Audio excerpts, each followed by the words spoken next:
So my name is Nazari Andrushak. I'm the head of the project office, and I'll be a moderator today of this meeting. And today we'll be have a series of training how to manage European projects.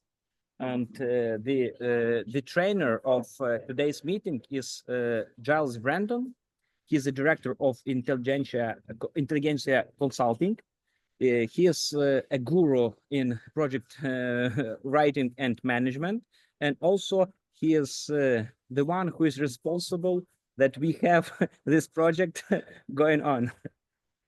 So probably according to our agenda, we'll be having 1.5 hours meeting with a trainer, and then we'll have a session with Q&A.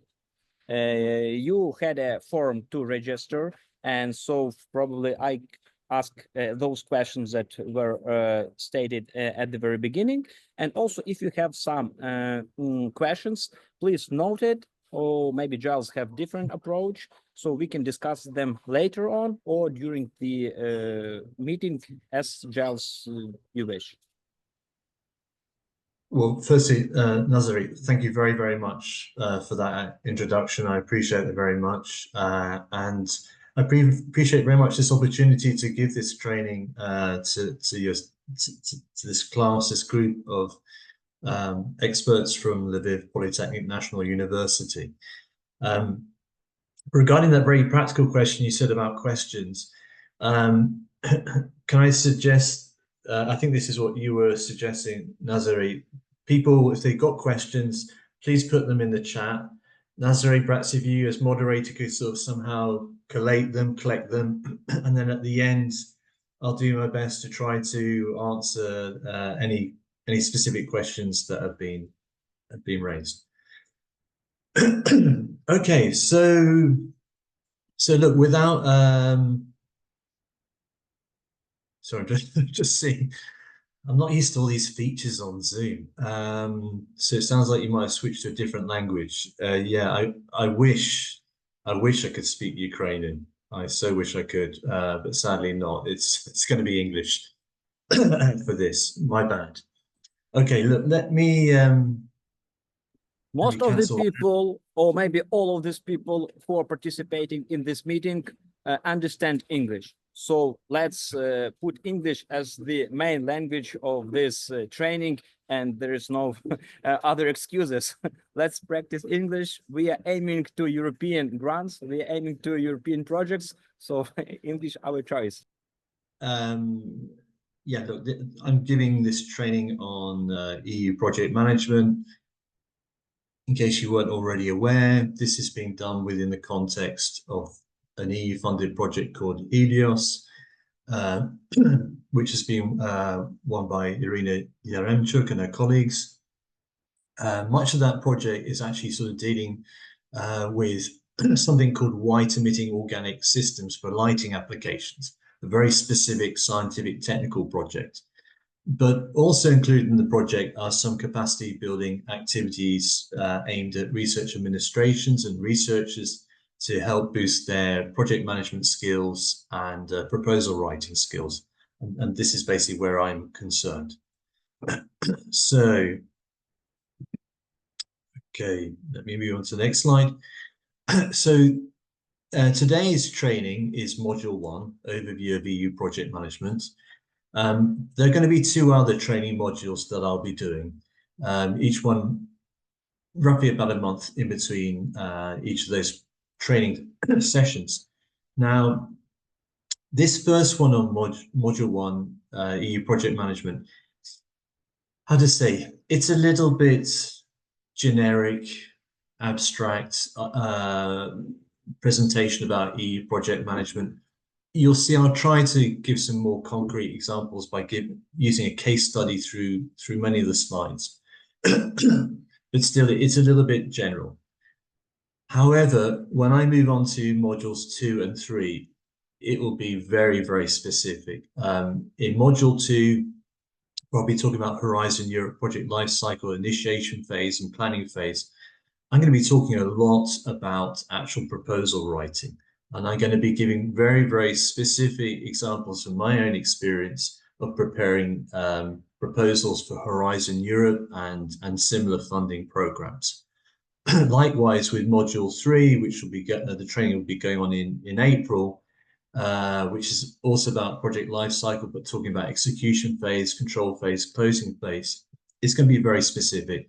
I'm going to be giving really concrete examples from my experience of project managing not only Horizon Europe projects, but Horizon 2020, and talking about things like action item lists, review meetings, and so on and so forth. So anyway, for today's, sorry if I keep skipping slides a bit, today's agenda. So look, I'm going to cover very, very briefly basics of EU research funding schemes. I'll talk a bit about this thing, project lifecycle overview, which in fact, in my opinion, comprises of these different phases: initiation phase, planning phase, execution phase, control phase, closing phase. I'll talk about those in more detail. I'll then talk very, very briefly about different project management methodologies, and almost kind of as a recap, because at the end of the day, trying to run projects, I'd say it's the most important thing is about the resource, about the people you have. I got a slide recapping about roles and responsibilities of project teams. And then, although it's not shown in this agenda, the very last slide I have will describe a homework for you to do. Well, it's completely optional, but for those of you who will do it, do the homework from this training and the other two training modules, provided you do it satisfactorily, there'll be a certificate of EU project management awarded to you. So let's get started. Basics of EU research funding schemes. So I'm sure Horizon Europe, let's try to move, can I move that? No. Try to move that a bit more to the side so a bit more can be seen on the screen. Okay, I'm sure for any of you that have already dealt with Horizon Europe, I'm sure you've seen this figure. This is a high-level view. What to say? Horizon Europe, it started in 2021. It runs until 2027. It runs for a 7-year period. That's the typical duration for these large funding schemes. The predecessor before Horizon Europe, called Horizon 2020, was also a 7-year period, and the one before that.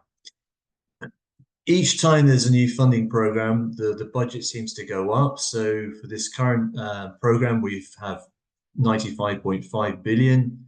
Who knows, for the successor, come 2028, it'll be no doubt above 100 billion euros. Anyhow, for Horizon Europe, as you see in the figure, it's sort of structured in these 3 pillars. Pillar 1, excellent science. Pillar 2, global challenges. Pillar 3, innovative Europe.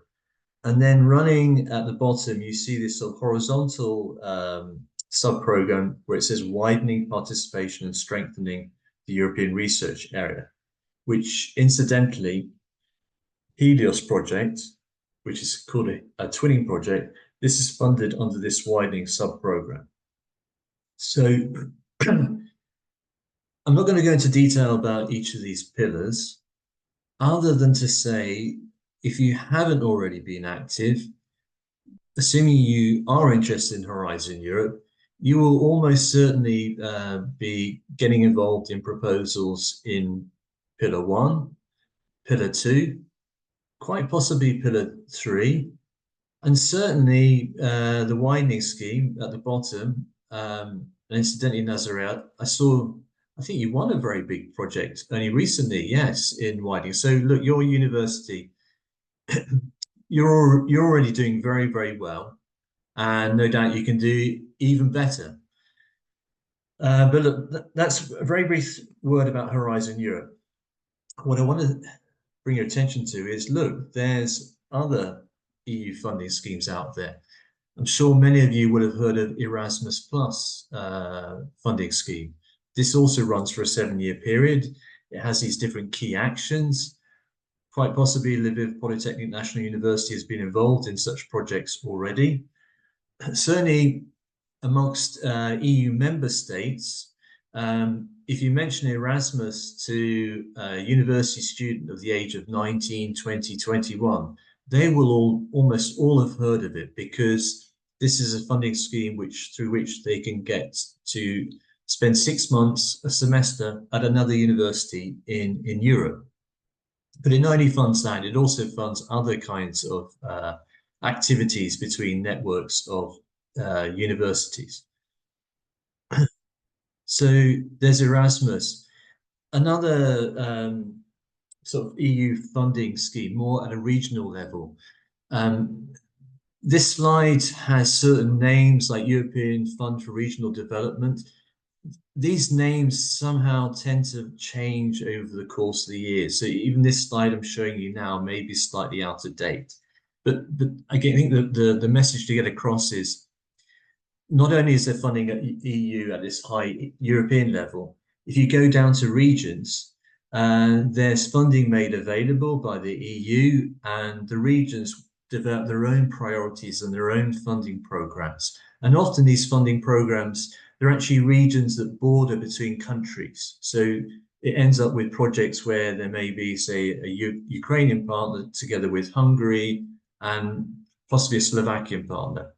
It all depends on the particular scheme, if it's Interreg A, B, C, and so on and so forth. Now, I'm whizzing through these funding schemes rather superficially, rather quickly. I'm just trying to get across the message. There's a lot out there. More schemes, more sub-programs than I have. I could be here for hours and hours and still not cover it all. But if you're interested and you kind of want to have, so to speak, the Bible of all these funding programs, this is where you can perhaps go and look. So the QR code and the web link here, this takes you to this huge online guide. It's a PDF called the EU Funding Opportunities 2021 to 2027, a practical guide. On the right, you see the sort of part of the cover of that guide. I strongly recommend you to download it and maybe do a keyword search on Ukraine or particular field of science or technology that you're interested in. And you'll find, hopefully, additional details about funding schemes that you can perhaps apply to. So still in this area about EU funding schemes. So now I'm trying to sort of move on a bit to say, well, answer the obvious question, why is project management important? Well, we can think of at least 5 obvious reasons why project management is important and something we need to focus on. So I think perhaps first and foremost, it's important because if you do a good job of funding project management, you make sure you utilize all the funds that are made available. And you make sure that the budget that you're claiming for, that it aligns with the priorities. You also avoid, wastage of resources. Other reasons, compliance. Project management helps in ensuring compliance with the rules and regulations by the EU for these funding schemes. So sadly, if you like, the dark side of all this EU stuff is there is a lot of bureaucracy. It's somehow unavoidable. You need to get familiar with the different rules, regulations, and you need to comply with them.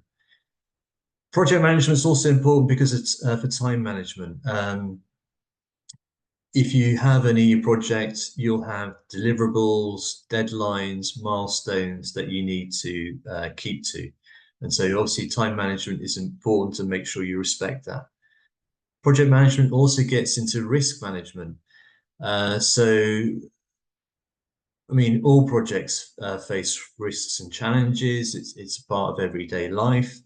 In fact, at the proposal stage, when you're submitting and applying for funding, you'll have to identify what are critical risks that you have for your project. But also you have to identify mitigation measures, ways in which you can overcome those risks. So project management helps with that. And then fifth, but by no means last, quality control. Project management helps to make sure that the quality of your deliverables is of a good standard, and that the outcomes of your results are good.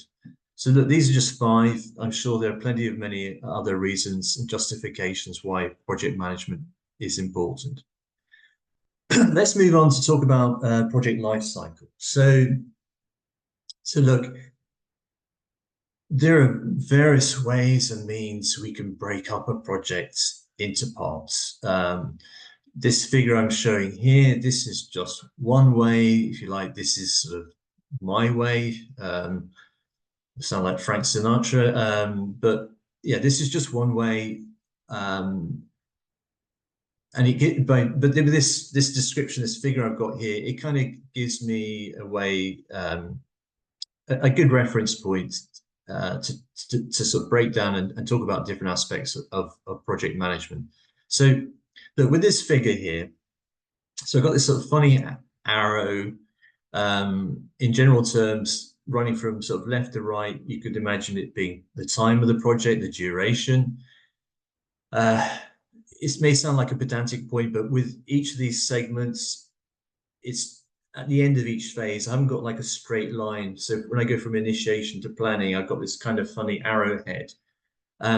It might seem pedantic, but what I'm actually trying to convey there is, look, with all these phases, it's not like one day you finish one phase and then you start the next phase. Usually these phases, they overlap with each other. Activities from initiation phase tend to overlap with planning phase. Likewise, later in the project, execution, control, that tends to overlap with closing phase. This is totally normal. And perhaps the reason why I'm emphasizing this is because in a previous life, way back in the late 1990s, I used to work in the automotive industry and product development. And we also used to use similar kind of terminology for phases. And used to get very worried about, oh, how can we start that next phase if we haven't finished this? It was a bit sort of binary, a bit too black and white sort of thinking. It wasn't until after some weeks and months, the more senior engineer said to me, "Look, don't worry, Giles. You know, that's just the way it is. You know, you're going to be in this period where things are overlapping, and that's fine. Don't stress about it. Try to finish off the task of the old phase, but get started with the new one." So this is the same thing what I'm trying to say here with EU project management.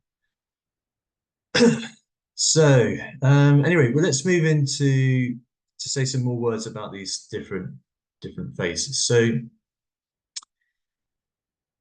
initiation phase. So this is the stage where a project idea gets formalized. In the context of EU funding schemes, this often involves identifying a research question that aligns with the priorities of the specific scheme. It involves putting together a project team, creating initial project plan, including objectives, potential impacts, and an overview of work packages. In the planning phase, this involves detailing the steps required to achieve the project goals. In an EU research funding context, this phase is crucial to prepare a detailed proposal for submission. I would actually say, and you'll see this in the next module, module 2 next month, really planning phases, in my opinion, is 99% is about writing a proposal, a competitive proposal. Execution phase and control phase. Once funding is secured, assuming you won this project, the project enters this sort of concurrent execution phase of execution and control. So it involves carrying out the research activities, includes regular reporting to the EU funding body as per the scheme's requirements. And then closing phase involves finalizing all the activities, completing the documentation, disseminating results. In an EU funding research context, this requires a final management report, evaluation to the funding body, and demonstration of achievements and impacts of the project. So, okay, we've give an overview of these different phases. Now let's start to talk a little bit more about these different phases and try to illustrate them with a simple case study. So initiation phase. So more concretely, in this phase, we really want to try to capture the project's goals and make sure that they're feasible. So you should be looking to define this research question. Of course, that will really depend on the field of science and technology that you're dealing with. If you consider, for example, a project dealing with renewable energy technologies, it might be a goal about developing a novel, cost-effective solar panel. Also, with this initiation, yes, we need to make sure that we align with EU priorities. So, for instance, if you had a project under the Horizon Europe scheme, you would need to look very closely to what's called the cool text in the work program. There'll be information about what are the expected outcomes of your project, what's the expected impact. You need to make sure that in your proposal, in your project, that you're helping to deliver those expected outcomes, those expected results from the Commission. We need to assess technical feasibility. For example, if applying for a grant aims to develop a new medical device for remote monitoring patients, part of this initiation phase would be understanding whether current technology supports the intended functionality. Just a pause. I think somebody's got their microphone on. Any?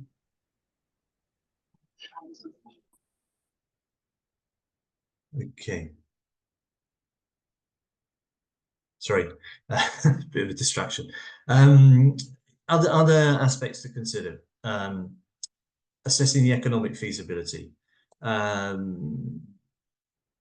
Yes, again, it really depends entirely on the type of project that you're doing. Maybe you're developing a project proposal where you're going to say you're going to create some kind of economic savings, and you need to think very carefully about that. That's one aspect. The other thing, of course, from assessing economic feasibility, all these calls for proposals, it's specified what's the budget that you can claim, and you need to think very carefully. Oh, I've got this ambitious project, but can I really do that for €500,000 or €1,000,000? That's part of your economic assessment. And last but by no means least, assessing time feasibility. So I give a concrete example here about sort of a project developing a vaccine, but whatever your project proposal is, you need to read very carefully in the call text, what is the permitted duration? Often, not always, but often with these Horizon Europe projects, the call text sort of talks about 3 years. But sometimes the duration may be 2 years. Other times it might be 4 or 5 years. Whatever it is, you need to think to yourself, look, this idea I've got, this concept, can I deliver that? Can our consortium deliver it in that timescale? Also in the initiation phase, so you need to think very carefully about your stakeholders and what their interests are, and making sure that you're aligned, that they all align with your project proposal. So who are these different stakeholders? The obvious ones, your project team members. So these will be your fellow researchers, scientists, technical staff. Their interests will be obviously in trying to successfully complete the project, but they'll also be interested to advance their careers and contribute in some shape or form to their field of study. Another stakeholder, another obvious one, the funding body, the European Commission, if we're talking Horizon Europe. Their interest would be in ensuring that the project aligns with the strategic priorities described in the work programs, and that the projects lead to meaningful impacts. Other stakeholders, partner organizations. So these will be other partners in your consortium, universities, research institutions, companies, and so on and so forth. They'll have a mixture of interests. It may be the generation of new knowledge, technology transfer, reputation enhancement, commercialization, financial benefits, and. Then we move on to some other stakeholders. Again, it really depends on the project. Regulatory bodies. So if your project is somehow involved with perhaps standards or is perhaps medical related or environmental related, then almost certainly you'll need to think about regulatory bodies as being your stakeholders. You need to make sure that they're, or rather your project aligns and complies with necessary laws and regulations. End users or beneficiaries, if it's a project medical related, patients, there'll be an obvious end beneficiary, but it may also be a project where you're developing a new technology or a service. So you have your end beneficiaries are customers, consumers. A rather random example, but if you're dealing with an agricultural project, then end beneficiaries will of course be farmers and farming associations. And then last, but again, not by any means least, society at large. So for projects dealing with societal challenges. So if you recall back to that high-level view of Horizon Europe, Pillar 2 talked about grand challenges, big societal challenges, these sorts of projects. There'll be projects dealing with the likes of things like climate change. And so you will need to think through and explain at some part in your proposal, look, how is this project going to eventually lead to these much broader impacts to society? So a lot to think about, in other words.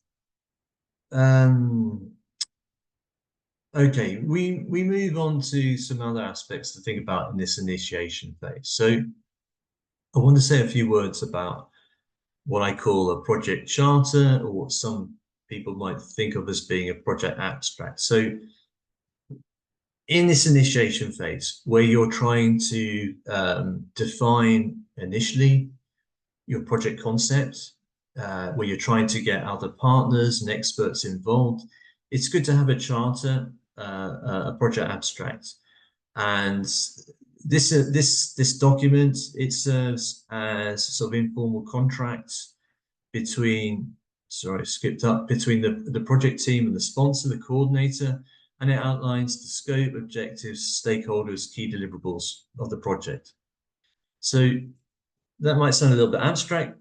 So I've created this very simple case study, which I'll step through the other slides. So in my simple case study, let's imagine that there was a call from Horizon Europe where it was asking for proposals in the field of researching sustainable agricultural methods, which in fact I believe is not a million miles away from your widening project that you've recently won. Well, anyway, let's imagine there's a call in this area and that you are thinking of developing a proposal with the title Promoting Water Efficiency in Agriculture Through New Irrigation Methods. Okay, that sounds great. Well, let's try initially to capture what the key project objective might be. In this case, I've invented an objective. I'm saying with this project, with this novel irrigation method, we're going to reduce water usage by 30% without affecting any crop yields. And we want to do a big push to promote its adoption among European farmers. Who might be the key stakeholders in this case? Well, clearly the project team, the European Commission, they're the funder, partner universities and research centres in our consortium, but also farming associations, environmental regulatory bodies, potential end users would be amongst that list. What would be expected deliverables? Well, clearly, based on the title, we're going to be developing and testing some new irrigation method. We'll be creating some research papers that document and demonstrate this method and its benefits. We're going to be developing some training materials, maybe videos, maybe manuals that can be used by farmers. And of course, there's going to be some kind of reporting that we'll need to do to the funding body, which will also end up forming a deliverable for the project. Preliminary timeline. In my ignorance, I've indicated it here 3 years, but maybe for a project like this, what you'll be really looking to do is say a slightly longer project of 4 years in order to have sufficient time to develop the methods and to disseminate them. So we need to think implementing projects, even at the initiation stage, it's so much about the people, of course. So we need to set out our initial project team. So that means identifying the key roles, responsibilities, skills required. If we think of our case study, researching sustainable agricultural methods, these are the kinds of people that we'll probably need. We'll need a principal investigator. She or he, they'll probably be a seasoned researcher in sustainable agriculture. They'll be most probably end up becoming the actual project coordinator. They'll certainly need to guide the research direction, supervise the team, communicate with the funding body. Of course, we'll also need agricultural specialists. These will be team members who will conduct field experiments to test the new irrigation methods. They should have a strong background in crop science and irrigation. We'll need at least one, if not more, environmental scientists. This role involves assessing the environmental impact of the new irrigation method, ensuring it aligns with safe sustainability goals. From the point of view of the outreach and dissemination, communication of our results, we'll need someone who'll be like an outreach coordinator. This role focuses on communicating with the farming associations and promoting the adoption of the new irrigation method. They should have skills in communication, education, and stakeholder engagement. And then last but no means least, project manager. This person will be responsible for the overall management of the project, ensuring it stays on track with its timeline and budget, and facilitating communication with the team and with external stakeholders. Still in this initiation phase. So our attention now turns to securing initial resources, including funding. So in the initiation phase of EU-funded research projects, obviously securing initial resources is a critical step. This includes funding from EU schemes, but also other sources like personnel, equipment, or facilities. It's vital to identify what resources are needed for the project, where these can be obtained from, and how they can be selected in a timely and cost-effective manner. So thinking about that in the case of our case study funding.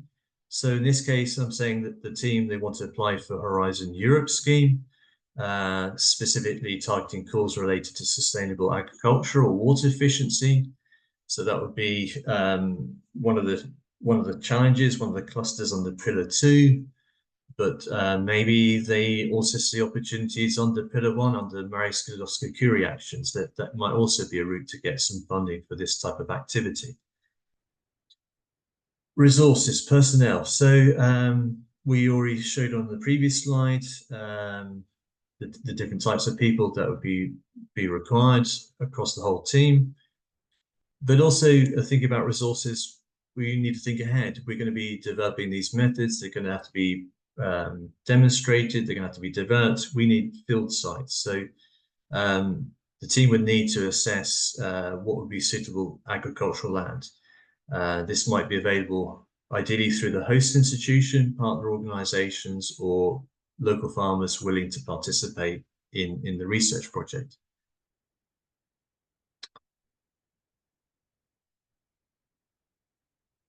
With the initiation phase, with the project charter, I'd mentioned that we already need to think about what would be key project deliverables.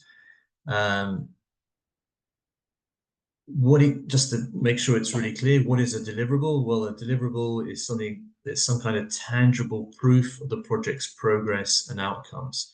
It's important for accountability to the funding body and to communicating with other stakeholders, and also for disseminating the results to the wider community.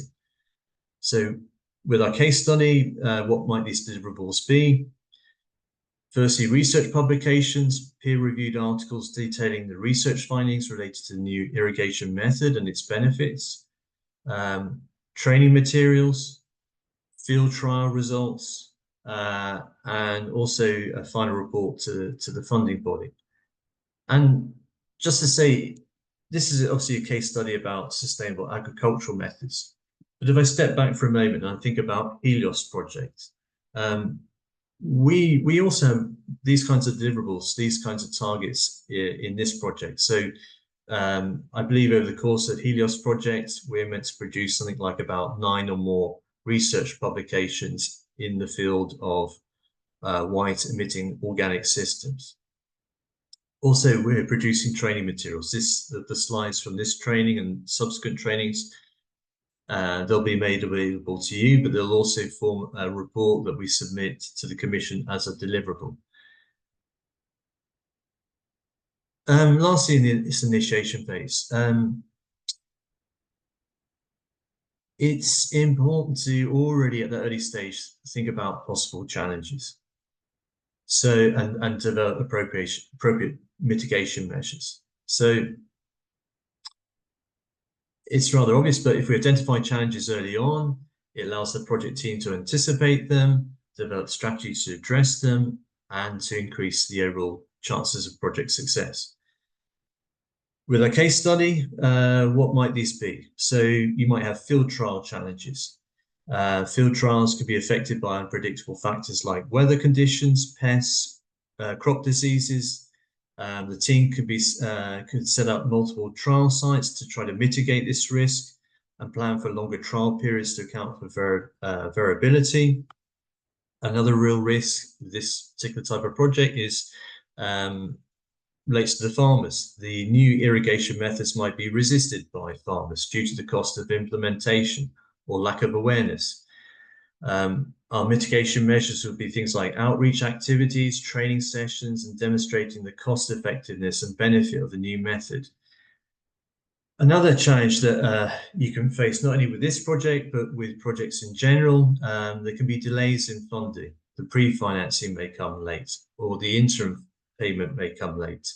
If this is the case, as part of your contingency plan, in an ideal world, you would have some sort of alternative funding sources to help tide you over during, in the event of those sorts of situations. Anyway, that's enough about initiation phase. Let's now move on to talk about planning phase. So as I said earlier on, the planning phase is very much linked to proposal writing. But the details of proposal writing, I'll talk a lot more in module 2 in a month's time. Here, what I think you should be sort of understanding and thinking about is, okay, in this planning phase, you're going to develop this project plan. This plan is going to serve as a roadmap for the project. It's going to outline the activities to be performed, the resources required, and the timing for completion. In the context of our case study on researching sustainable agricultural methods, the things you're going to be thinking about from the project plan, it's going to be things like the work breakdown structure. So the tasks might include, you can have a whole range of tasks, of course, but there's going to be tasks dealing with literature review, design of the irrigation method, setup of field trials, data collection and analysis, outreach to farmers, and so on, and so forth. Resource allocation. So the project plan is going to need to detail the personnel, equipment, budget, and other resources required for each task. For instance, with field trials, they would require agricultural specialists, farmland, irrigation equipment, and so on and so forth. For the timeline in our case study, it's not enough just to say, look, this is going to take 3 years. The project plan would need to specify the the duration for each task, when it begins, when it ends. So for example, the design of the irrigation method might take place in the first 2 months. The field trials might run from month 3 to month 24, and so on and so forth. Also, milestones. So these are key points in the project where some important task or deliverable has been completed. For our case study here, these might be, for example, the start of the field trials, or the completion of data analysis, or perhaps the first training session for farmers. What is important in your project planning and in your proposal is that you have milestones spread over the entire duration of the project. You shouldn't have milestones only at the very end. There should be some important interim milestones. So, moving on to the next slide, hopefully. In the planning phase, some words about budgeting and scheduling plans. So it's crucial to establish the budget and scheduling plans. This ensures that the project has the resources it needs to achieve the objectives on time. They also provide a basis for monitoring project performance and accountability to the funding body. With our case study, so the budget plan, this will cover the costs of field trials, personnel salaries, overhead costs, outreach activities, publication costs, and so forth. The budget would be distributed across these categories according to their importance and the project's funding constraints. For the scheduling plan, as already mentioned in the previous slide, this will need to be done for each task. So last slide, talking about planning phase. It's very important to define what we call quality metrics and objectives. So these quality metrics and objectives, they provide a clear definition of what constitutes success for the project. They provide a standardized way in which the project performance can be measured and evaluated, and it's an essential part of accountability to the funding body and other stakeholders. If we're thinking of our case study, researching sustainable agricultural methods, so what might be these quality metrics? Well, water efficiency. We said right at the start, this is something that we wish to improve. It'll be important to indicate in the proposal and in the eventual grant agreement, what's this percentage that we're aiming for, and what's the benchmarking test that we're going to use by which to do that measurement. Crop yield. We said earlier on in the abstract that although we're going to reduce water usage, we're going to still maintain ideally the crop yield. So this sort of figure, we need to have a benchmark. We need to have some already in the proposal. We need to sort of have some sort of references saying, look, for this type of crop, in this type of field, in this type of location, this is the average, this is the typical crop yield. This is what we're trying to maintain. Another indicator, quality metric, we said we want to get this method disseminated and adopted by farmers. So we might indicate some sort of percentage or some sort of specific number of farmers that we hope to have convinced and to see using the method or intending to use the method by the end of the project. And then publication quality. This is a standard quality metric in EU project proposals. Somewhere you indicate the number of publications that you intend to produce based on the results of the project that are going to appear in peer-reviewed publications. So we've talked a bit about planning phase. Let's sort of move on to the other phases in this project timeline. Let's say some words about execution. So execution, as the name suggests, it's about the deployment of resources and execution of the project plan. Resources are deployed, project plans put into action. It involves coordinating people and materials, conducting project activities, and ensuring tasks are completed as planned. it's a very busy phase. It's the really active phase, and therefore it requires effective coordination, project problem solving, communication to ensure that the project stays on track and achieves its objectives. In the context of our case study, well, these are sort of things we need to think about. With the field trials, we need to make sure that the project team begins setting up the field trials, which could involve preparing the land, installing the irrigation equipment, and planting the crops. That all needs to be planned in detail. Data collection. Team members, they will need to start their assigned tasks, such as designing the data collection protocols, collecting and analyzing data, or conducting outreach to farmers. Collaboration. Farmer associations or other partners need to begin their roles in the project, such as promoting the new irrigation methods to farmers or providing practical advice. And reporting. The project manager needs to start tracking progress, documenting activities, documenting actions, preparing reports for the funding body and other stakeholders.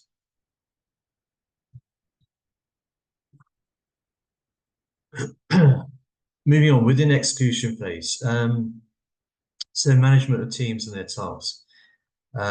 This involves ensuring that everyone knows what they need to do, the coordination of teaming activities, resolving of any issues that may arise, and maintaining a productive and positive work environment. Good team management helps to ensure that project activities are carried out effectively, that team members feel valued, motivated, and that any issues are addressed promptly. With our case study, so this sort of management activities will involve the allocation of tasks. Your project will be broken down into different work packages. In those work packages, there'll be different tasks. They should be allocated to different team members. It needs to be very clear who's the lead for each task, who's supporting a task. Field coordination. The project manager must coordinate field activities, ensure that all necessary resources are available, and troubleshoot any problems that occur. Performance monitoring. So the project manager must track the performance of team members and the quality of their work, provide regular feedback and guidance as needed. Conflict resolution. If conflicts emerge, the project manager needs to be able to facilitate discussions to find amicable resolution and to maintain a positive team climate.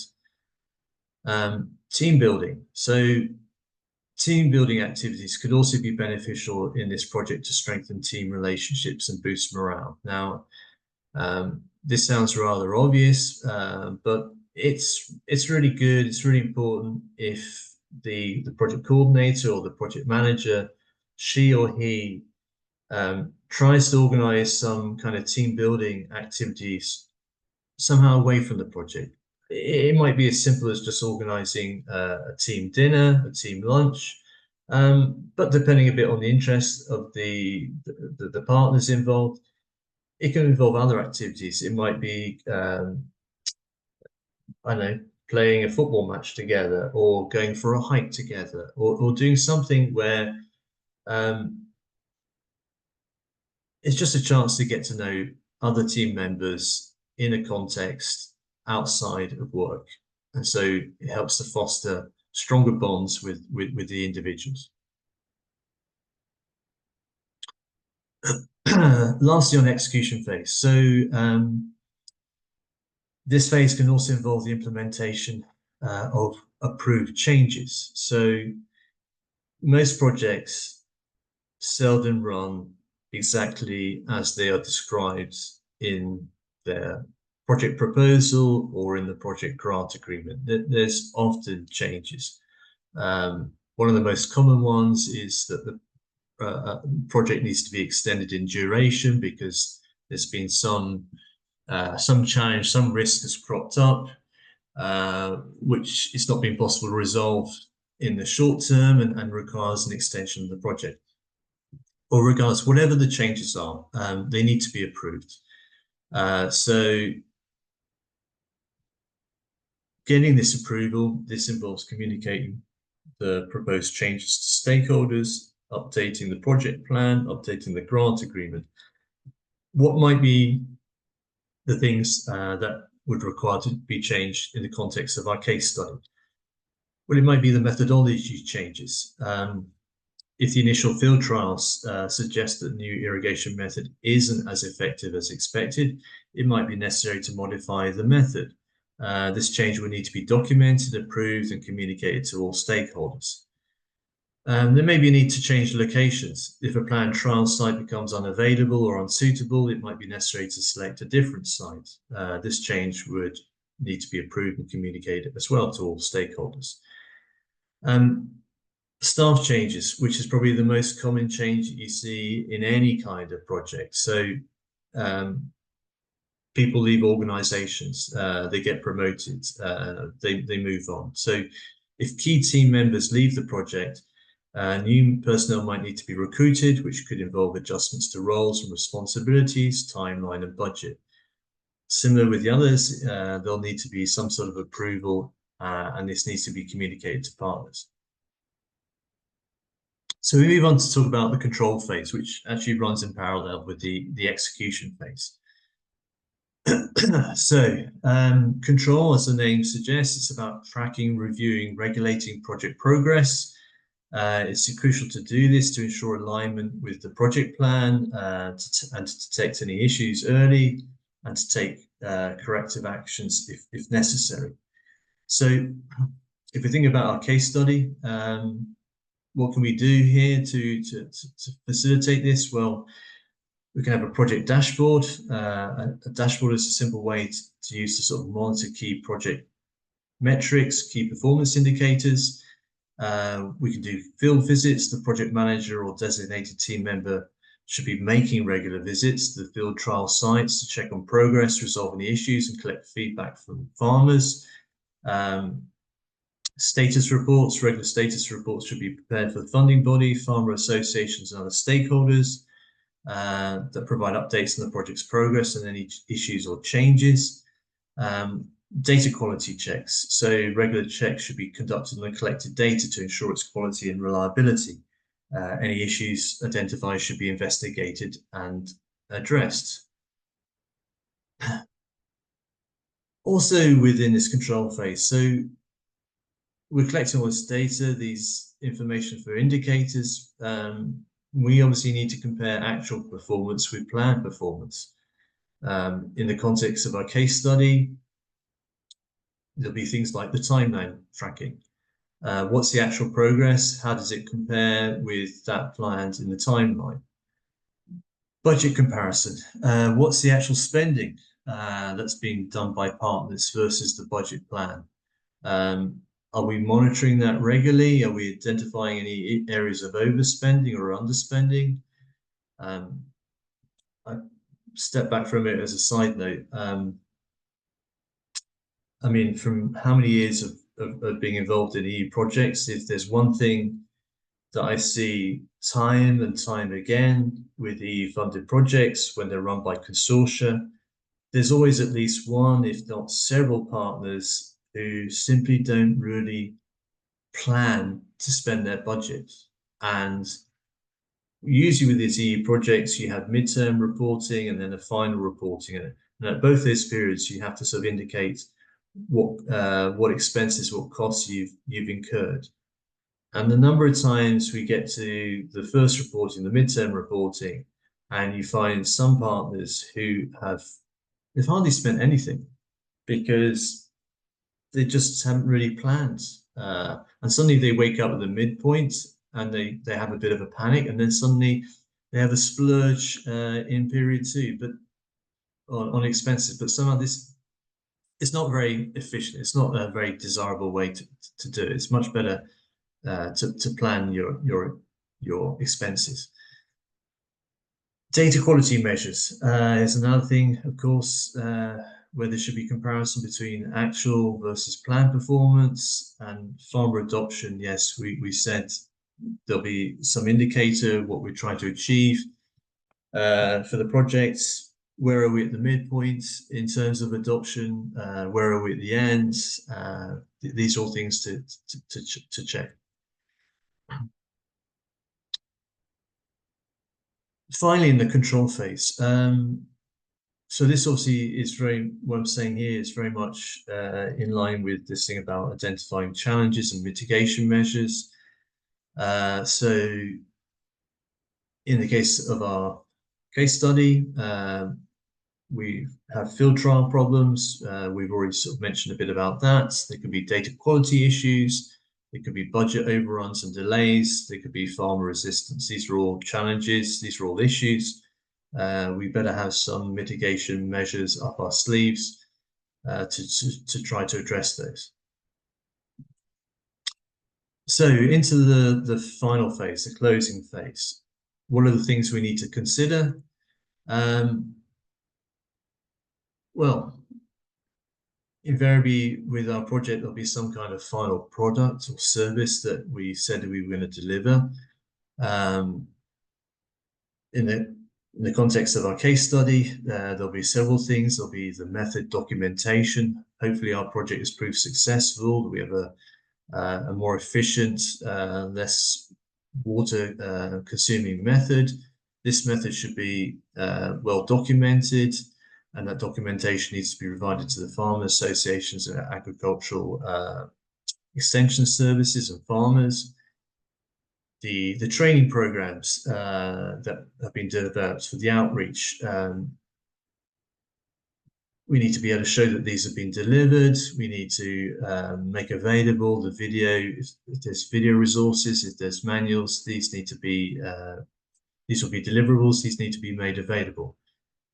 Publications, we already said that for this project, we would have some kind of key performance indicator on publications.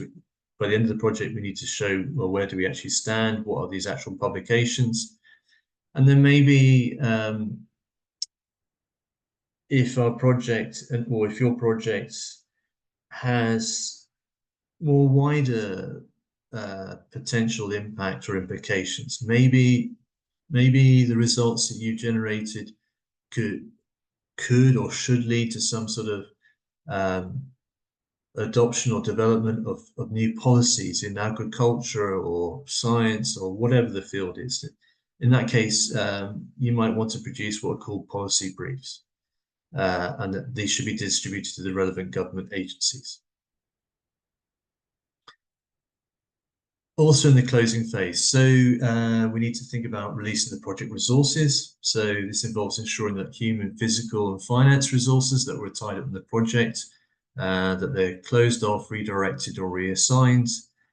In the context of our case study, the human resources, well, the project team members, they might be reassigned or their contracts terminated. Physical resources, fields, trial sites, equipment, and other resources used in the project would need to be cleaned up and returned to their original state or reassigned to other projects or purposes. Financial resources, any unspent project funds would need to be accounted for and returned or reallocated according to the terms of the grant funding agreements. And then lastly, in the closing phase, we need to think about from the point of view of continuous improvement. It's very, very useful to document lessons that have been learned. So this involves in reflecting on what went well and what could be improved in the future. Especially if you see yourself as a project manager or a project coordinator, and you want to do this over the medium to long term. Of course, you want to get better at it. You want to become more efficient. So doing this kind of reflection is a vital part. In the context of our case study, what might this reflection, lessons learned might be? Well, for the field trials, the project team could document lessons learned from conducting the field trials, such as effective ways of engaging with farmers or strategies for collecting reliable data. On the project management side, the project manager could document lessons learned about various aspects of project management, where she or he felt they did well or less well. Stakeholder engagement, lessons about engaging with stakeholders, such as strategies for motivating farmers to adopt the new irrigation method or effective ways of communicating with government agencies, can be documented. And use of resources, lessons about the use of resources could also be part of this document about lessons learned. So that concludes this kind of introduction, if you like, about these different phases in the project life cycle. I just want to say very briefly some words about different project management methodologies. And I'm saying it very, very briefly. If this is of interest to you, I strongly recommend that you sort of go off and do your own investigations to learn more about them. But briefly, let me draw your attention to arguably three most common types of project management methodologies. So we have waterfall methodology. This is a traditional project management method, which is considered rather linear and sequential. Each phase must be completed before the next one can begin, making it suitable for projects with clear, unchanging requirements and where tasks are dependent on each other, such as many research projects. What can I say? Earlier on, I sort of said, look, with these phases, these different projects where you have like initiation planning, don't get hung up. The phases overlap to some extent. What's this definition here for waterfall methodology seems to contradict that. But well, regardless, I still would say waterfall methodology is probably the approach that you're largely taking when you're implementing, say, a Horizon Europe project. Another method, though, where elements you're probably drawing upon when you're implementing a Horizon Europe is this PRINCE2, projects and controlled environments. PRINCE2 is a process-based approach that provides a detailed roadmap for how the project should be managed and executed. It's widely used in the UK government and in various other sectors around the world. And then the third method, agile methodology. So this method has been probably in existence for at least 10 years or more. You hear a lot about it in the context of sort of IT development. It's a methodology that's very iterative and flexible, allows for regular adjustments throughout the project. Although it's widely used in software development, it can also be applied to research projects, especially those involving complex tasks, rapid change, or a high level of uncertainty. What to say? So I think in general, what you'll find with Horizon Europe, you'll probably be largely using a waterfall methodology, maybe with aspects of PRINCE2. Maybe if your project involves the development of IT, some particular, I know, artificial intelligence system, maybe particular portions of the project you're using agile methodology. But I think as an overarching method, it's probably fair to say it's mainly waterfall / PRINCE2. This last slide, they're going to show. It's almost like a recap. Roles and responsibility of project teams. So clearly, there are many important things to consider in running a project, but without people, without key staff, you're certainly not going to be able to implement a project. So arguably, the people and their roles and responsibilities is arguably the most important thing. So as a reminder, these are potentially, or would probably be considered, the key roles that you have in an EU-funded research project team. So you need to think about the project manager, you need to think about the principal investigator, you need to think about project administrator, which is often my role in the projects that I help to win. You need to think about research associates and assistants. You need to think about stakeholder representatives. And not mentioned before, but a very, very important role in all these projects will be the dissemination and communication manager. So here's at least 6 key roles that you certainly need to have pinned down, clarified in your project proposal, certainly when you're starting the project. So dear guests, just looking at my time, I've somewhat overrun 1 hour. But this slide concludes my presentation about an overview of EU project management. The only thing I still want to show you is this slide here. So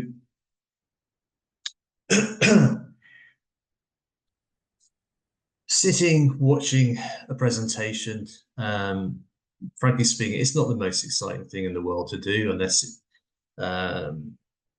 you're really, really into the subject. And I certainly don't, what can I say?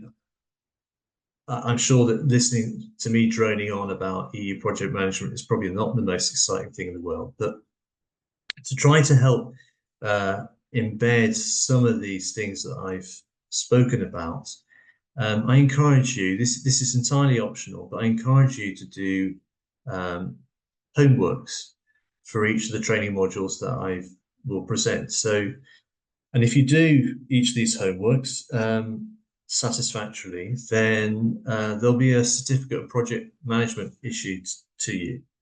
Now, the homework for this module 1 is the following. So basically, I want you to outline the initiation phase for your own case study. Now, this case study can be on any topic of science and technology. Choose a topic that's relevant to you. What I would like you to say, capture it could be in a Word document or a PowerPoint slide, however you wish. Provide the title, objectives, key stakeholders, deliverables, preliminary timeline. And by the way, this can be a completely fictitious, completely made up case study. Or it could be that you are already familiar with the Horizon Europe work program from widening or health or who knows. Maybe you're already thinking of doing a proposal later this year, in which case make the case study on that, make it very, very specific. Anyway,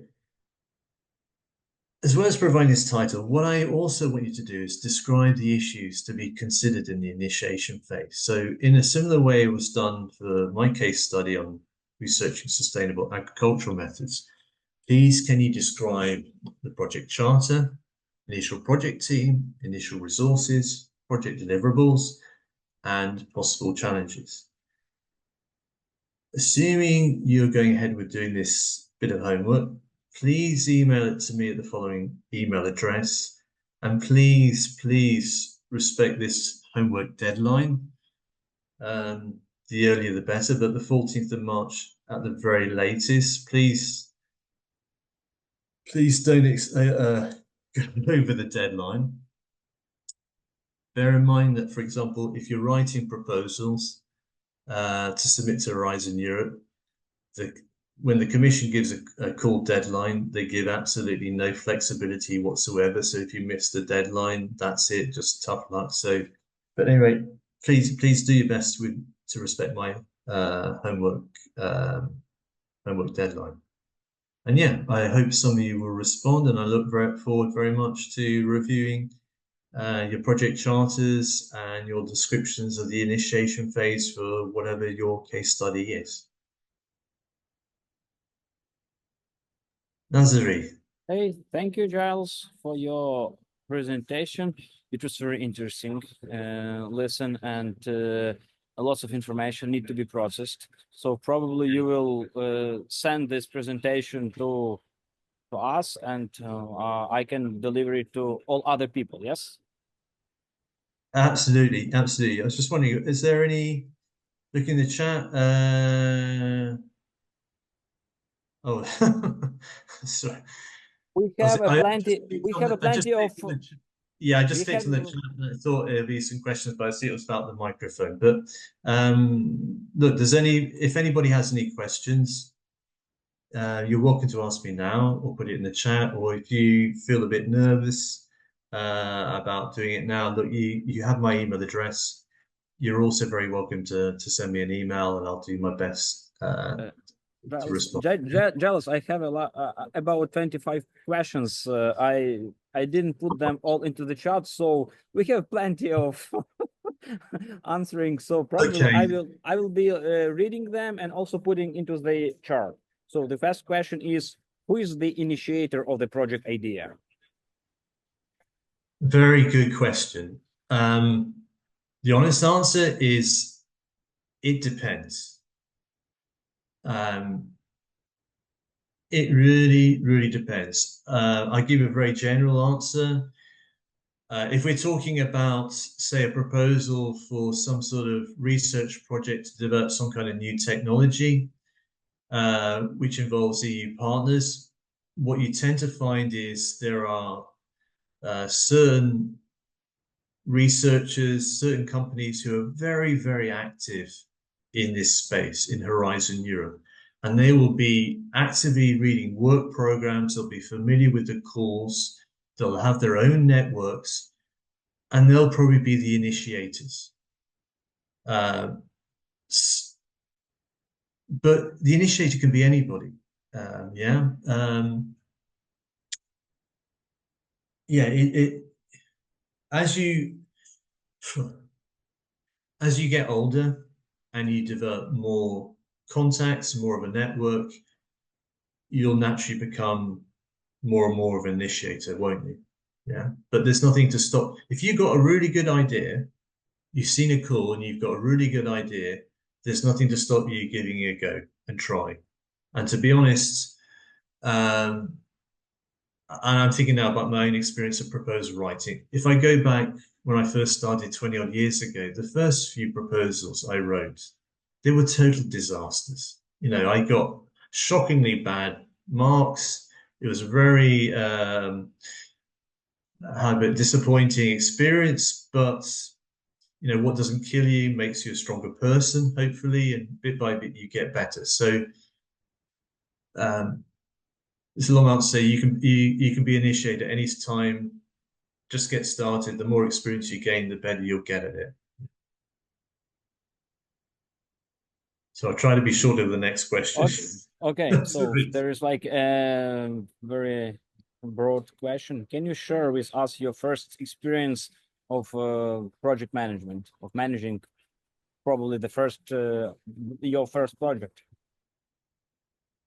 Oh, so I'm hesitating a bit. Can I give you two examples? Because if I answered it in the context of EU projects, if I try to be as honest as possible, my very first experience was also a total disaster, a total disaster. I'll try to summarize that, but I'll talk then about a positive experience. So the very first project I had, it was back in, oh my goodness, 2001. So we're now in Horizon Europe.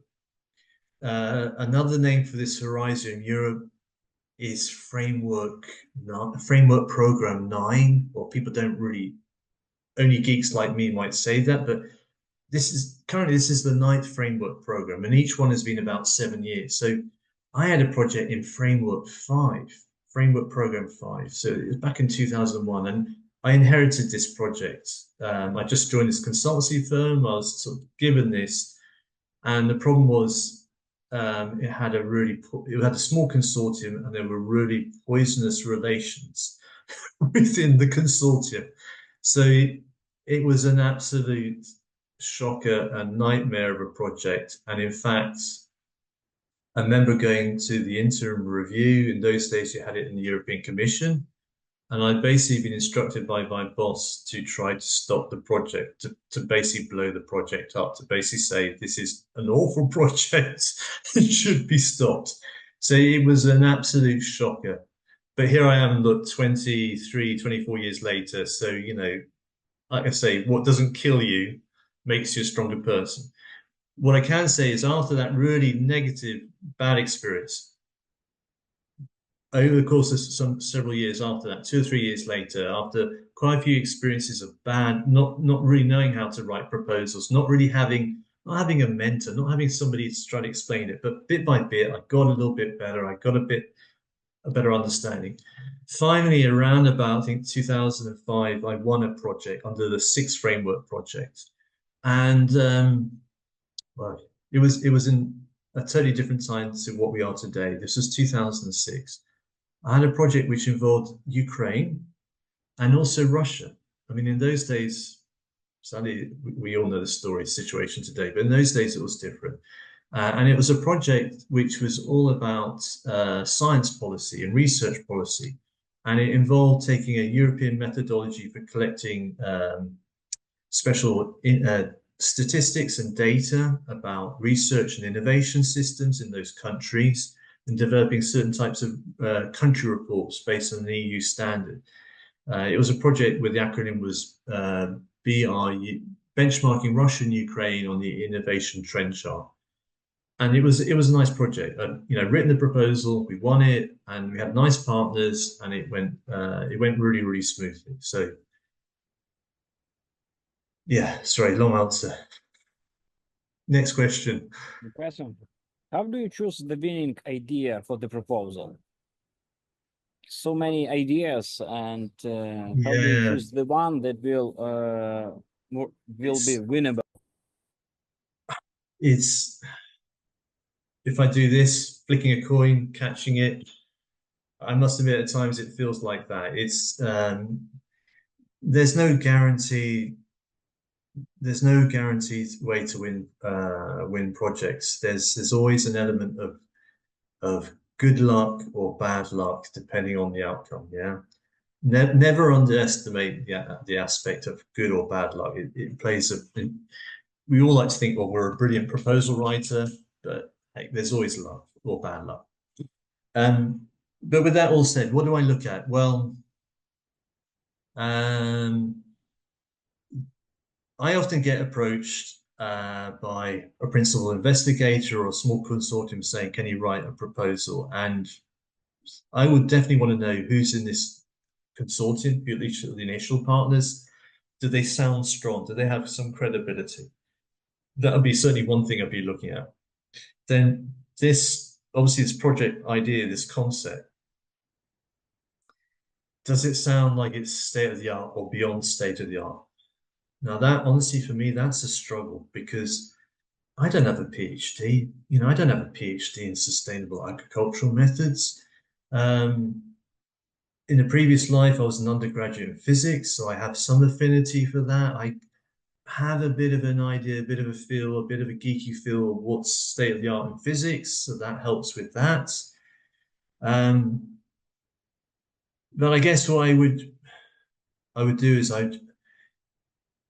before trying to take on board a proposal, I would challenge the people who are contacting me. I would sort of challenge them and say, well, how is this state of the art? Prove it to me. Yeah. That would be another key thing. So do they have a good consortium? Does it really seem like state of the art, beyond state of the art ideas? Those would be really critical things. If I don't have a good feeling about that, then yeah, leave. And with this, again, it comes down to time. I mean, this twinning, the Helios project that we have here, this was the twinning call came up in 2023. The deadline was in September 2023. And I was really very, very single-minded. I was very, very focused on this call. I really wanted to do several proposals. I really wanted to win. I was desperate to win some. So, but already at the start of 2023, I was racking my brains. In fact, I wasn't waiting for people to contact me.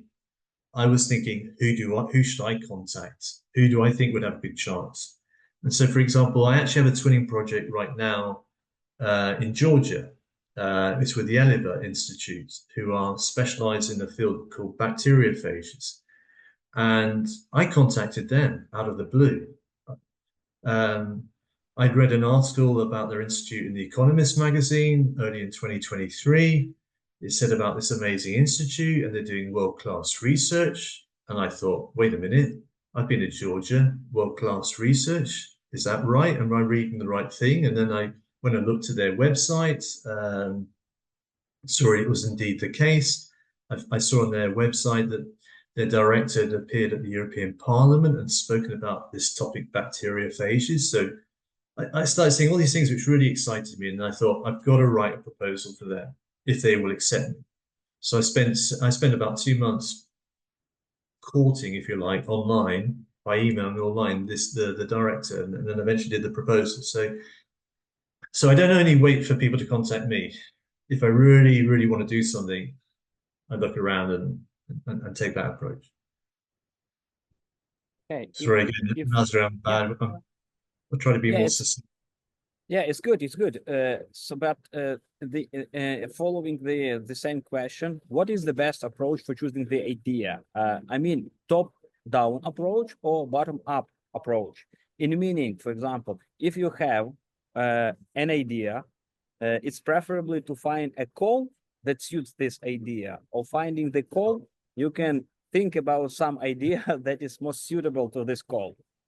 It's always a challenge. You Yeah, see? yeah, yeah. It's well, it depend. Well, again, like all these, it all depends.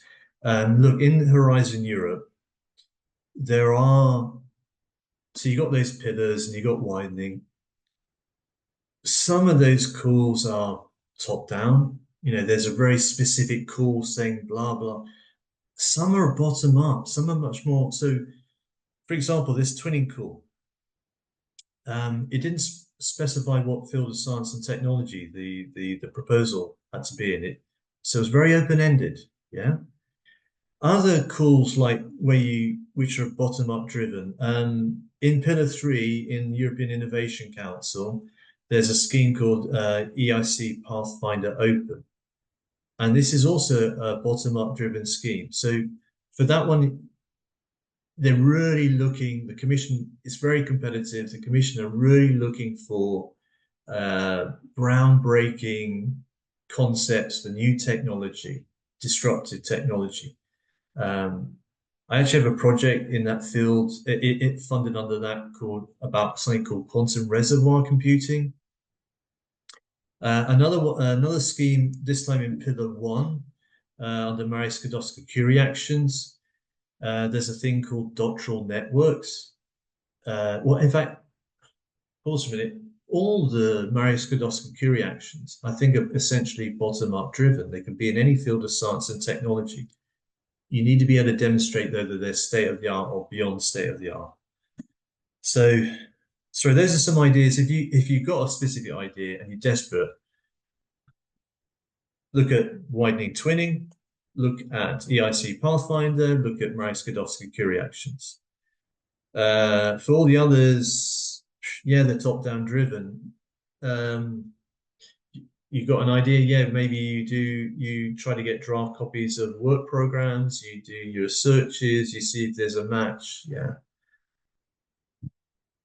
So I hope that gives some ideas.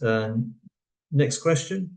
Okay, if there is a limited time for proposal preparation, yes, which phase can be partially combined without affecting the quality? I missed.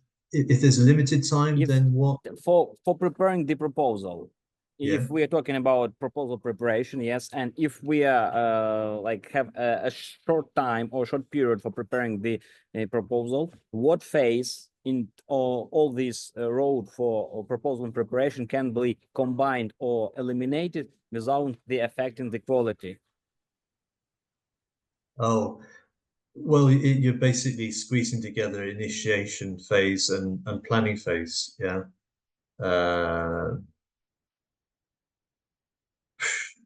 How long does it take to write a proposal? It's always the answer is like, it depends.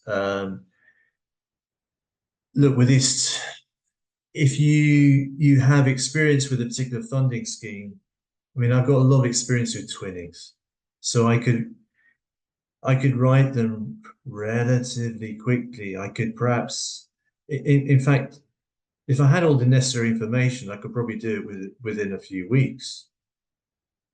I mean, actually, I think Nazare, with his use of AI, he'll probably do proposals in a matter of days or 24 hours or something like this, you know. I can't claim to be that fast.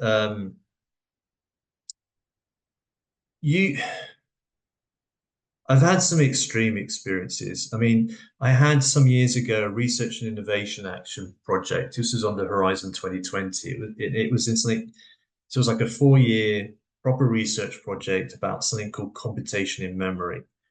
And I had this professor from TU Delft, very, very clever, world-class researcher in his field. Had an excellent network. He'd managed to get his consortium together very early on. Excellent consortium. But my God, he kind of left the proposal right into literally the last few days. I had the feeling we wrote the bulk of the proposal over a long weekend. But this is before generative AI. We're talking probably about 2017.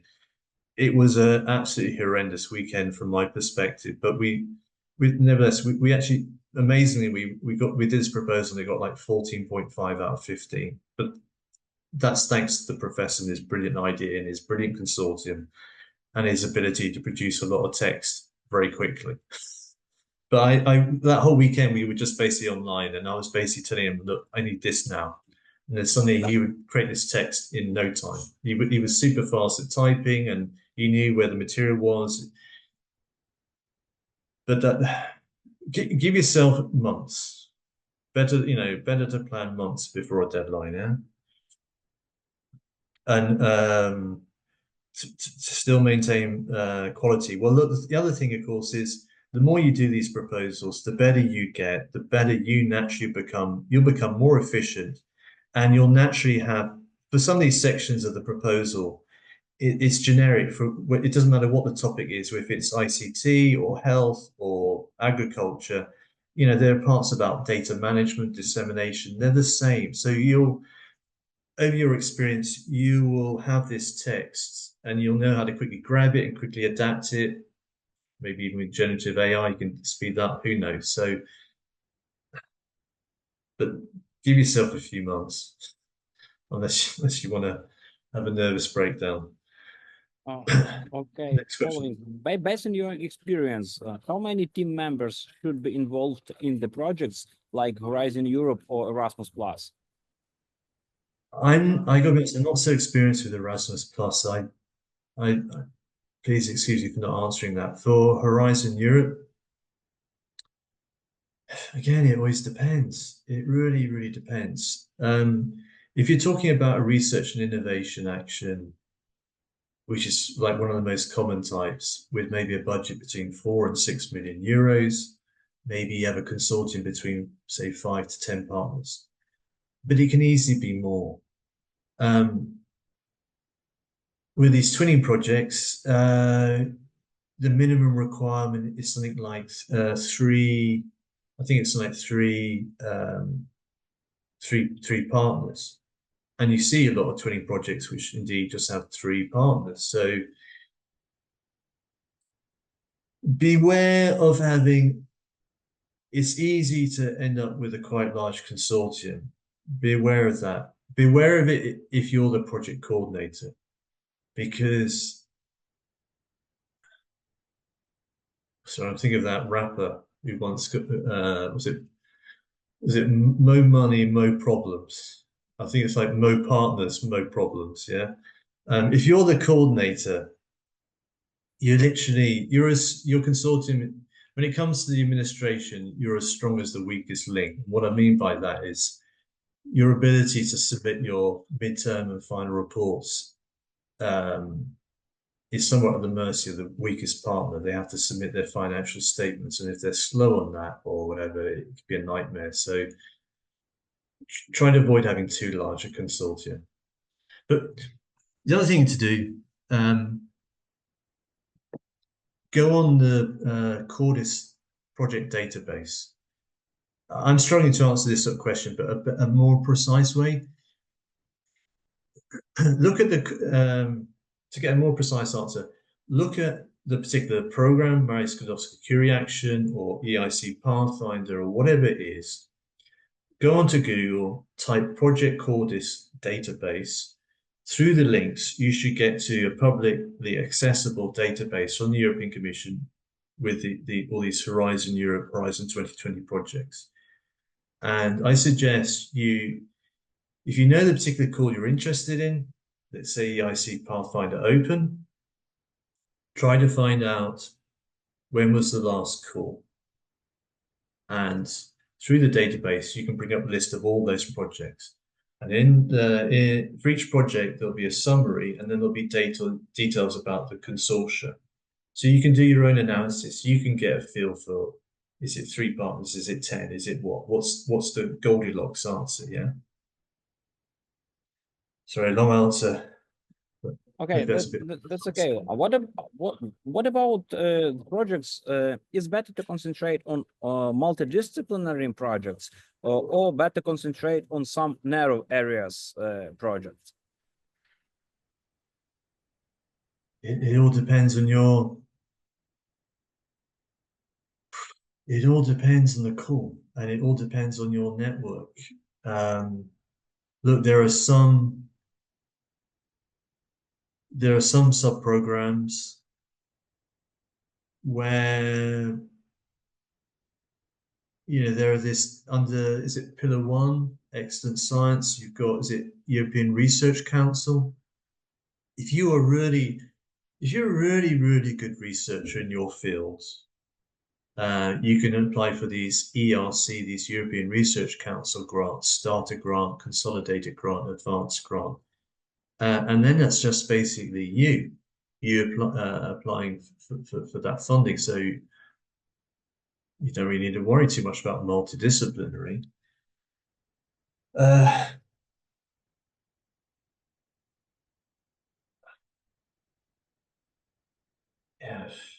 I'm hesitating again to answer. I mean, this EIC Pathfinder Open, oh God, they like to go on about bloody multidisciplinary. I think sometimes what you need to think is, and maybe this is where you can use ChatGPT or generative AI, is to sometimes you need a fresh pair of eyes to realize actually the research you're doing is multidisciplinary. You just need to make sure that you describe that you convey that. You might not realize how it is multidisciplinary. And maybe that's where generative AI you can pose that question and say, look, I'm doing this project. Please can you highlight at least 5 different multidisciplinary fields involved in it? And then you write like that. That's maybe the way to get over that barrier. Yeah. Okay, thanks. What programs are best used to optimize the management of international projects?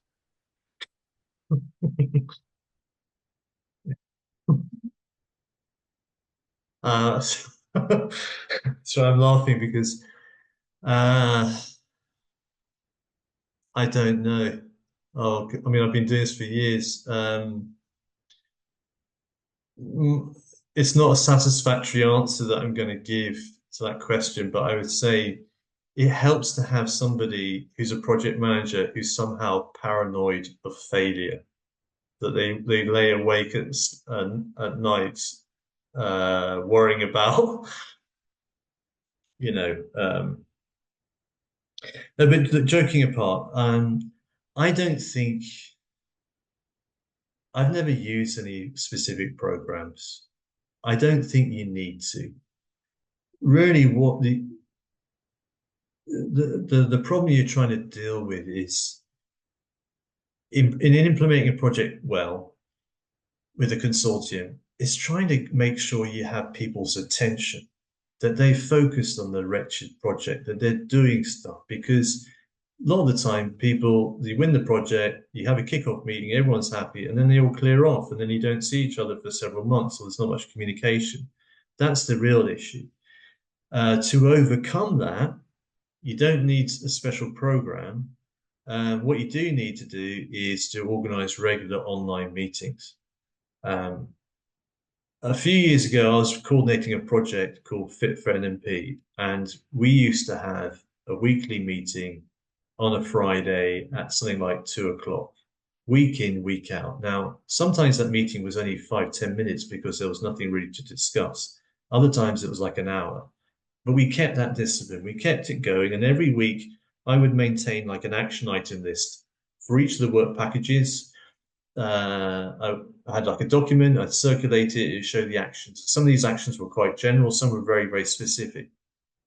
And we didn't even, during those weekly meetings, we didn't even necessarily talk about every action. We just talked about what was the most critical things.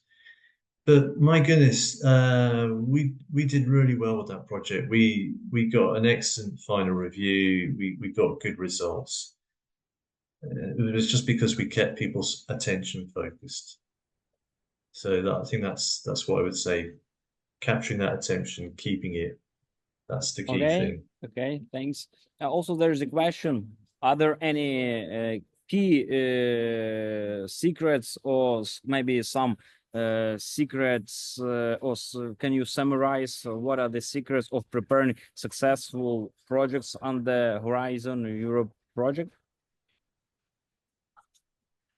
Well, you have to come to module 2 training, won't you, for that? No, so joking apart, in module 2, it'll be hopefully a very practical one. There'll be lots of examples of parts of proposals, successful proposals that I've written. It's really aimed at somebody who's a proposal writer, and they're struggling with thinking, oh, how do I address this part of the call text? How do I do this? So I've got lots of examples of figures, tables, bits of text to help you out. So come to module 2, that's where I'll answer those. Also, following the previous question, are multidisciplinary projects more successful than those with a narrow niche? Because all the time, different trainers or whatever we listen to some recommendations, they're saying your project's supposed to be multidisciplinary. That's why it's in our mind that you need all the time keep how you need to implement this multidisciplinarity into your project. That's why probably this is the question that we want to have, whether we should really consider putting different areas and different specialists working together, like economists and physics and people from physics or optics together, or if we are good in some area, this is fair enough to have a strong proposal. It's difficult for me to answer that question without seeing the call text, what it says there. All I can, and I repeat what I said before, sometimes, often with proposals, quite often when you fail, or you get a negative comment, and especially when you read the evaluation, you go, oh, bloody hell, we had that. We're doing this. We had that in the project. Yes, but the issue is somehow you failed to write about it in the proposal, or you failed to sort of highlight it enough in the proposal. So what I can say is, it goes back to the earlier comment about multidisciplinarity. Maybe you actually have it already in your project. It's just you need a bit of fresh pair of eyes, somebody, or a generative AI, or a fresh pair of eyes, somebody who says, well, you're doing this, you're doing that, you're doing this. We just need to somehow bring that out, raise that, have a figure that somehow also capture and highlight that point, that this is the multidisciplinarity, yeah? Okay. If you send a thanks. that might help, yeah? Okay, we can probably think about it and maybe return to this question later on. A couple of last questions that we have, probably a couple of them are very specific. How do you pay for publication in open access journals for the Horizon Eurofusion project? This is the question from the Google form that we sent. So probably whether it can be foreseen, whether we can pay for them, or whether it can be golden access or maybe green open access. Not sure. But the question is whether You can pay for publications in open access journals for Horizon Eurofusion project. Horizon Europe Fusion project? Yeah, Eurofusion, yeah, there is this type of project. And I have to be honest, I'm not familiar with fusion projects. I don't know the specifics. But can you is the paying for publications appear in an open access journal eligible costs? I think almost certainly. yes, That's right. maybe The answer is yes. Yeah, that's what the commission wants. They maybe want. this how do you pay for publications? Maybe you need whether it's possible or not. I think that it is possible. You need to have it foreseen in your budget, and later on, this is the Oh, responsibility of the university to have a contract and to pay for this. If I'm not sure, if someone who asked this question is here, so you can clarify it, because not sure. I mean, there's. I don't think I'm answering the question, but I mean, in the budget you put together for your proposal, of course, now we have what are called lump sum budgets, but we still have this older actual reclaimable cost method. But whichever approach you take, I think it comes under what's called other costs for, is it works, services, something like this. That's where you would indicate a budget for open access journals. That's where you could indicate the thousands of euros or whatever. No. How then in practice it goes about being paid, and that really depends on your university. I mean, your specifics, I can't answer that. Yeah, and following the previous question also, how do we optimize and share project management between researchers and university support services? Because this is also a challenge between researchers or the coordinator of the project who are managing all the activities and research infrastructure. How do they need to interact? And or how do we optimize this interaction? Or maybe good practices between some European organizations. I could give a very banal response. The banal response is communicate regularly, keep talking. But yeah, look, I'm in my mid to late 50s, so I'm literally from the last century. And things are obviously changed now, and the world's very different, and we communicate very differently. But I mean, certainly in the past, it was I remember a former manager, and that's what I did was you had a problem or you whatever, pick up the phone. Cool. Don't just rely on email communications. Try. Obviously now you're talking about Zoom meetings or whatever, but regular communication. For some people that comes naturally. For a lot of us, myself included, you have to make the effort to do that. Yeah. In fact, only just today I had an example. I could point to quite a few examples of projects where I'm thinking to myself, shit, excuse my language, shit, I really need to make more effort to communicate. I need to be more up to date. I need to, and then things will be running more smoothly. So however it involves communicating by phone, by WhatsApp, yeah, making sure.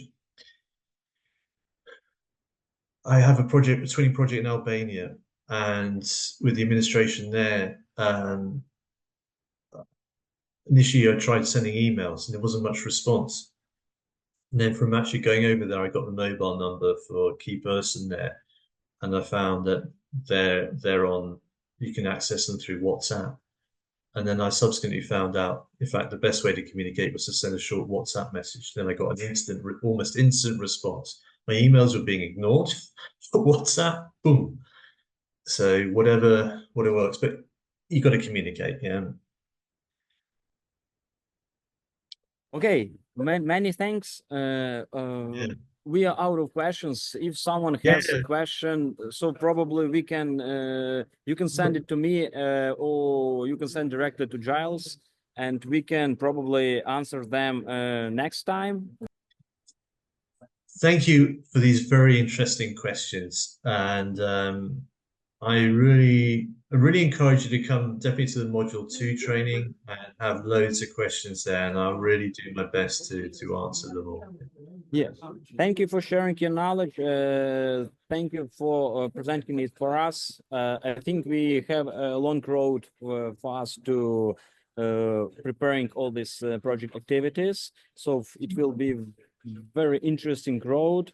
And let's do our best to prepare the homework on time, to get a feedback and receive our certificate of project management. Yeah. And very last word to all of you here, I must say, from my limited, I've only been in contact with Nazare probably for about half a year now, but I'm very, very impressed with him. I'm very impressed with the EU projects office, management office you've got there at Lviv Polytechnic National University. And I certainly would, if you aren't doing already, I actively encourage you to engage with Nazare. I think you're winning EU projects and you've got loads of potential to win a lot more.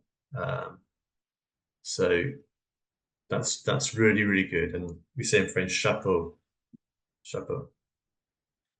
Thank you. Thank you. So, colleagues, thank you for participating and have a good day and see you next time.